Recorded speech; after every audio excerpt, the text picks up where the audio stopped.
Nah, ini kita bisa lihat dia terbentuk di sisi barat dari Malaysia, kemudian bergerak ke arah Indonesia, ada Sumatera, ada kepulauan Sumatera, ada Pulau Sumatera, bergerak lagi ke arah kanan, bergerak lagi ke kiri, jadi dia terperangkap di Selat Malaka yang bersuhu hangat dan menimbulkan awan hujan kebetulan sangat banyak.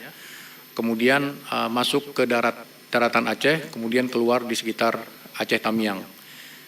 Nah, ini kemudian melintasi Malaysia, kemudian dia naik ke atas, kemudian terjadilah Fujiwara Effect di mana siklon yang kategorinya lebih rendah kemudian akan terserap ke taifun yang kategorinya lebih tinggi, yaitu Taifun Koto yang kategorinya 2. Ini kategorinya cuma 1, tapi awan hujan yang terbentuk sangat masif karena suhu dari permukaan air laut di Selat Malaka cukup tinggi untuk pembentukan awan hujan.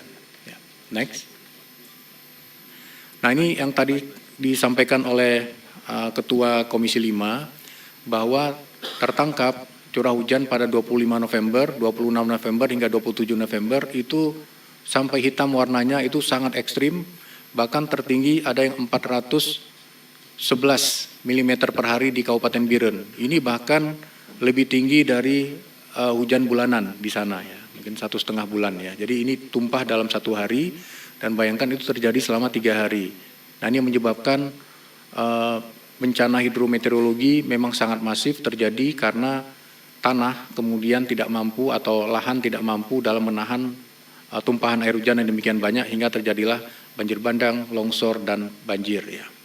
Next, ini di Aceh, ini di Sumatera Utara, kita bisa lihat bahwa ini sangat berat kejadiannya, ini sampai 390 mm per hari di Kabupaten Langkat. Lanjut.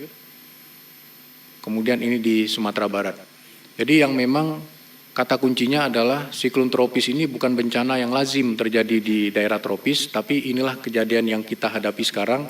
Sehingga tadi dalam rakor di Kemendagri, kami bersama Kepala BNPB dan Basarnas itu mendapat arahan ya Pak ya, bahwa sudah saatnya Indonesia juga bersiaga terhadap bencana siklon tropis. Ya. Tidak hanya bencana-bencana hidrometeorologi yang selama ini kita kenal. Next.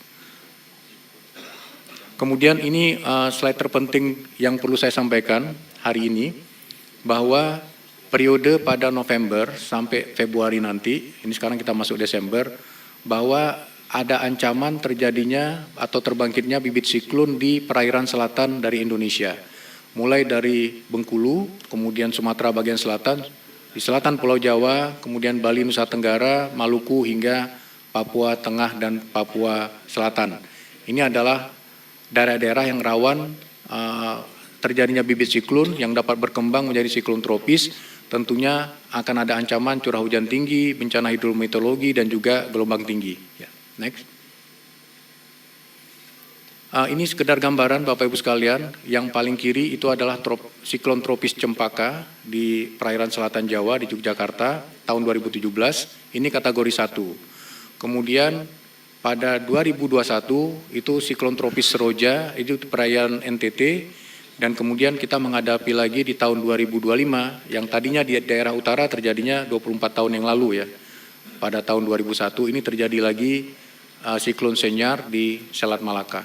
Ini untuk yang Cempaka dan Senyar ini kategori 1, yang kategori 2 adalah siklon tropis Seroja. Kita perlu bersiap juga apabila siklon tropis dengan kategori yang lebih tinggi, lebih kuat, itu terjadi pada daerah-daerah atau provinsi yang padat penduduknya. Ini kesiapsiagaan perlu kita siapkan mulai sekarang.